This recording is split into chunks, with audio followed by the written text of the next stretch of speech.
Assalamualaikum warahmatullahi wabarakatuh. Halo semuanya, kali ini kita akan membicarakan suatu topik yang sangat menarik, yaitu mengenai pengenalan nanoteknologi. Sebelumnya, perkenalkan, saya Febrio Pratama, NIM K33190331 dari Pendidikan Kimia Universitas 11 Maret. Baik, jadi untuk membicarakan nanoteknologi, yang pertama adalah pengenalan. So, what is nanotechnology? Nanoteknologi adalah sebuah cabang ilmu yang berfokus pada materi-materi pada ukuran antara 1 sampai 100 nanometer. Nanopartikel sangat menarik karena sifat barunya, seperti pada reaktivitas kimiawi dan sifat optik yang ditunjukkan dibandingkan dengan partikel yang lebih besar dari material yang sama. Sebagai contoh, TiO2 dan ZnO yang menjadi berwarna bening pada skala nano dan dapat diaplikasikan sebagai sunscreen. Untuk penggambaran selanjutnya, diameter sel darah merah berkisar antara 6-8 mikrometer atau 6-8 dikali 10 pangkat 6 meter, sehingga dapat dibayangkan betapa kecilnya teknologi nano itu. Selanjutnya, kita akan membicarakan mengenai the origin atau awal mula dari nanoteknologi. Pertama kali dicanangkan oleh Richard Feynman pada pidato ilmiah yang diselenggarakan oleh American Physical Society di Caltech, California Institute of Technology pada 29 Desember 1959 dengan judul There is Plenty of Room at the Bottom. Sehingga pada tahun 1965 beliau memenangkan hadiah Nobel dalam bidang fisika. Dan selanjutnya, nanoteknologi dicanangkan oleh Norio Taniguchi. Istilah nanoteknologi pertama kali diresmikan oleh Profesor Norio Taniguchi dari Tokyo Science University pada tahun 1974 dalam makalahnya yang berjudul On Basic Concept of Nanotechnology.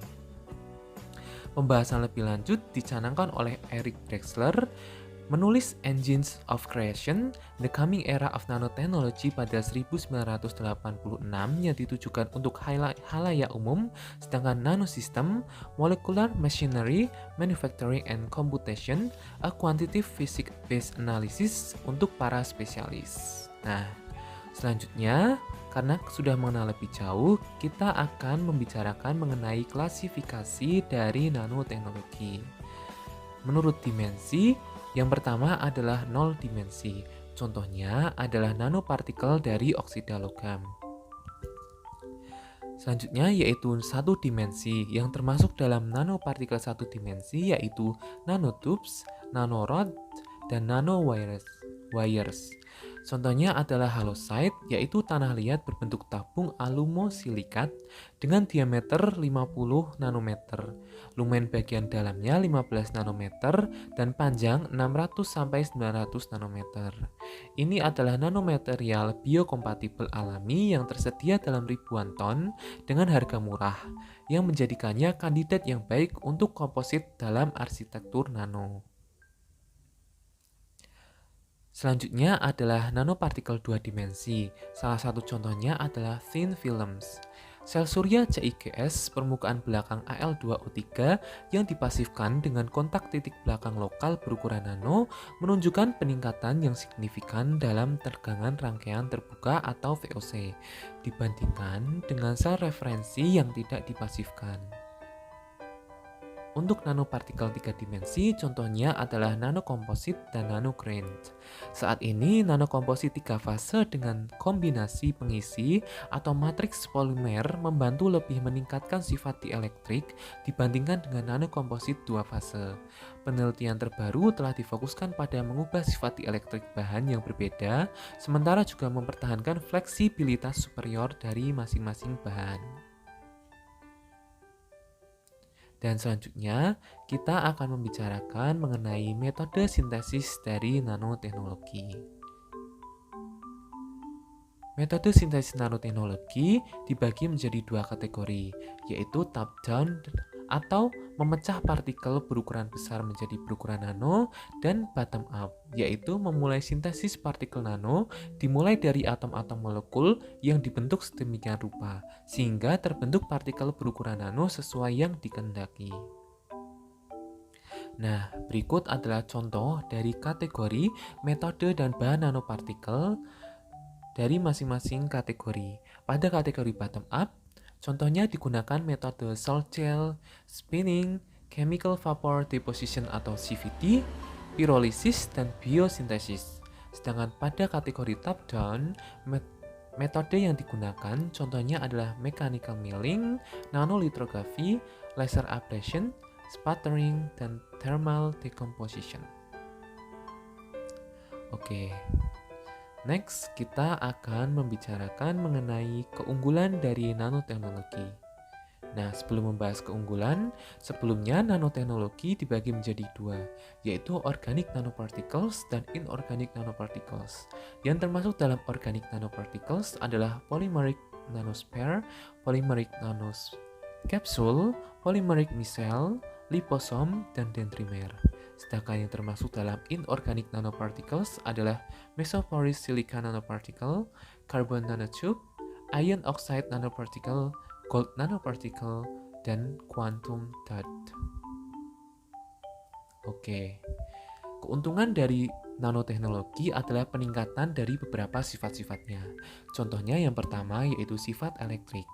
Nanomaterial dapat mempunyai energi lebih besar daripada material ukuran biasa karena memiliki surface area yang besar.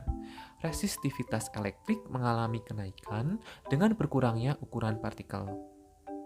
Sifat selanjutnya yang mengalami kenaikan adalah sifat magnetik. Kekuatan magnetik adalah ukuran tingkat kemagnetan. Tingkat kemagnetan akan meningkat dengan penurunan ukuran butiran partikel dan kenaikan spesifik surface area persatuan volume partikel. Selanjutnya adalah sifat mekanik.